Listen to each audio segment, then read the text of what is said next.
In this fifth session, we will talk about two particular new plants that reached Korea and changed Korean culinary culture drastically. And that's chili pepper from South America and cabbage, the new cabbage that arrived from China in the end of 19th century. The Joseon Korea was a closed country, which means that Joseon did not do much trade with outside world, not even with China too much. With China, especially after the Manchus conquered Ming Dynasty and established the Qing Dynasty, the Korean Neo-Confucian scholars did not like Manchus who conquered the civilized China as barbarians, and that's why the Koreans tried to minimize trade with the Qing Dynasty, even though they had to worship and they had to show great respect to Qing because it was the suzerain. Now, this policy of closed door policy, which scholars call 쇄국, the closed door policy, would stop by 1867 when Japan, the modernizing Japan, managed to open up Korea, 1876, through the Treaty of Ganghwa. And now, this treaty meant that now Japanese traders could come to Korea and they could trade with Koreans. And for that reason, Japan opened port cities, particularly three important port cities.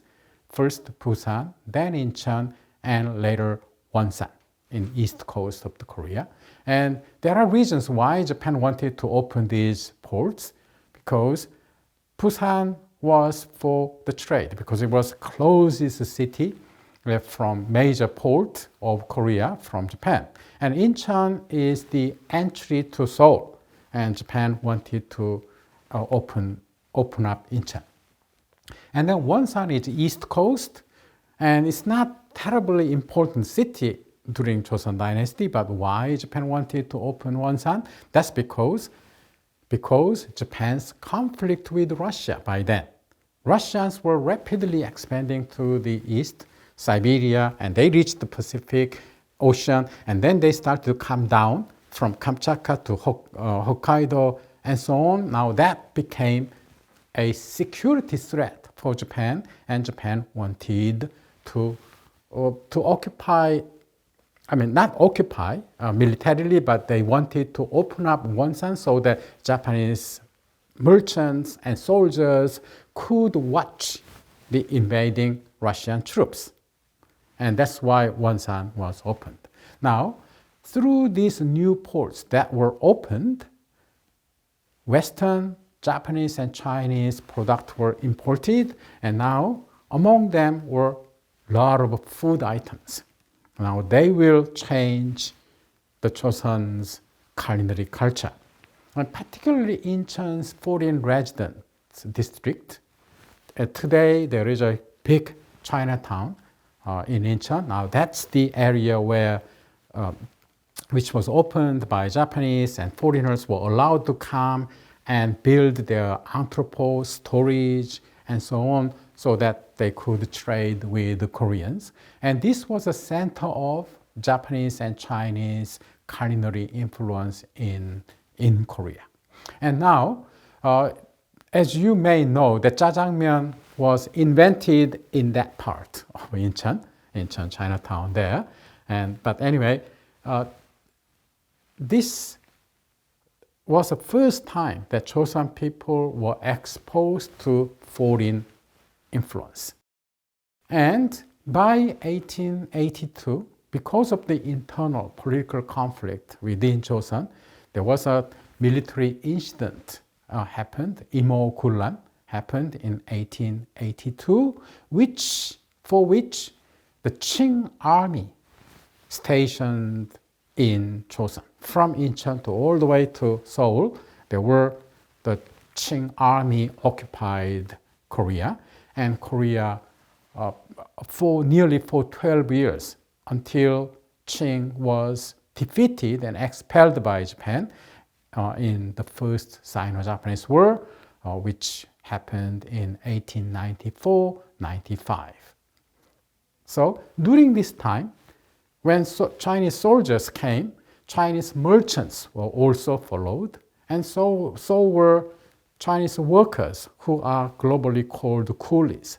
They arrived and they settled in Incheon, and their culinary life, especially as I said, the jjajangmyeon was their food at that time, and this would become one of the most popular food in Korea later.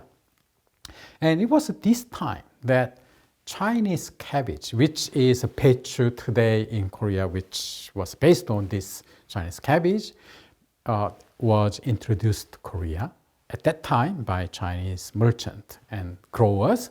And now Chinese cabbage quickly overtook Joseon cabbage, which was longer, but it was sparsely leafy. And while Chinese cabbage was round and big and full, so it was more suitable to make kimchi. And now the contemporary Korean kimchi use predominantly Chinese cabbage. Another very important crop from the New World, especially South America, was chili pepper. And chili pepper, together with this Chinese cabbage, would change Korean food culture really almost revolutionarily. Many Koreans tend to think that chili pepper arrived to Korea by Japanese during the Hideyoshi's war in the end of 16th century, but it's not clear if that's true, because in Japan, the name of chili pepper is what? Togarashi. Now this to means Korea. So in Japanese name, this togarashi implies that actually was from Korea. But anyway, we don't know. There are a lot of vagueness in this, how chili pepper reached Korea and how it became popular. There are a lot of vagueness in it.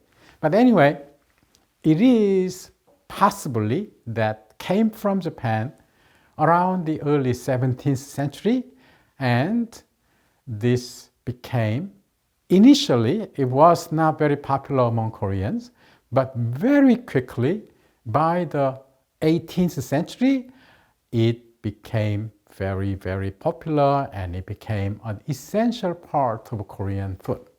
But growing chili, the plant was not easy in the beginning, but by the late 18th century, the people started to add chili pepper as well as jeokgal, the fermented fish, when they make kimchi.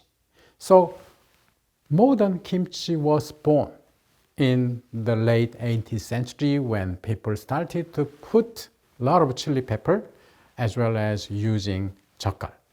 And now, so that's the origin of today's kimchi. And later, when they started to use Chinese cabbage, the today's pechu kimchi was born.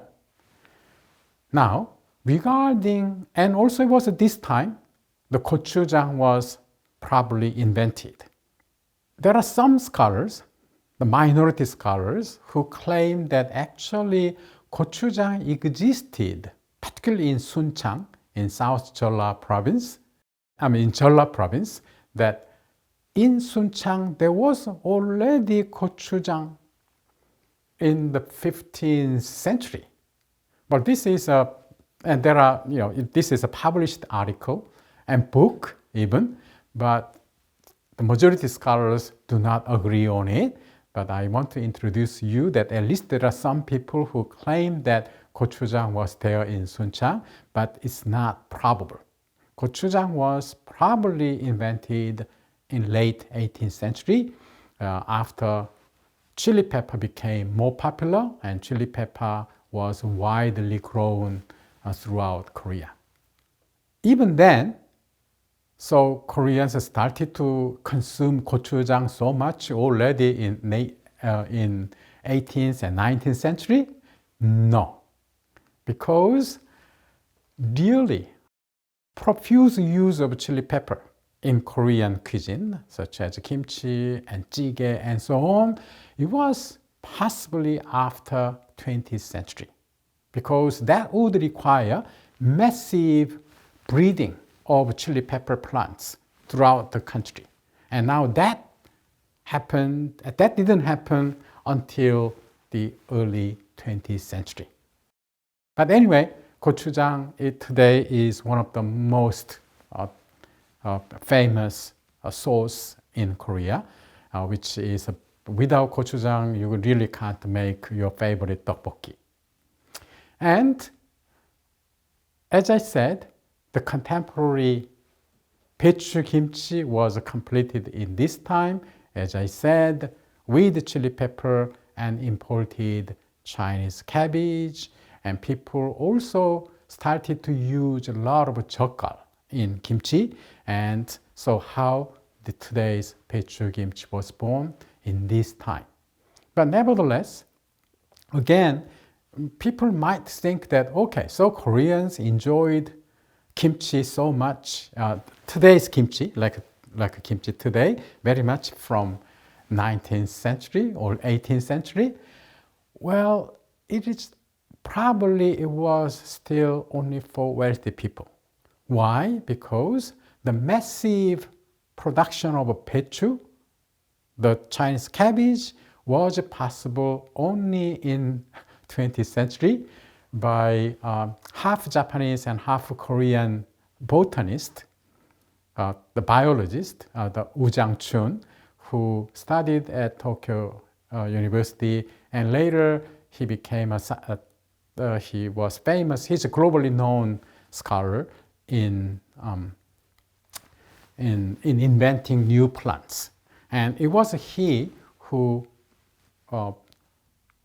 studied the method of massive production of Baechu, the cabbage, by combining the original Chinese cabbage with some other plants. And that's from that time on, Baechu became more widely and massively available among Koreans. That was only after the 20th century, mid-20th century. Okay? And of course, when we talk about kimchi, most people imagine this cabbage kimchi, but that's not all kimchi at all. In fact, in Korea, people say there are about more than 200 kinds of kimchi in Korea. In this session, we talked about the chili pepper and Chinese cabbage met in the 18th century. Chili came 18th century, and then Chinese cabbage in the end of the 19th century, which helped the birth of contemporary kimchi. And in our next session, we will talk about, in the end of 19th century and early 20th century, how Korean culinary culture was further influenced by Western and Japanese and Chinese food when the country was widely opened up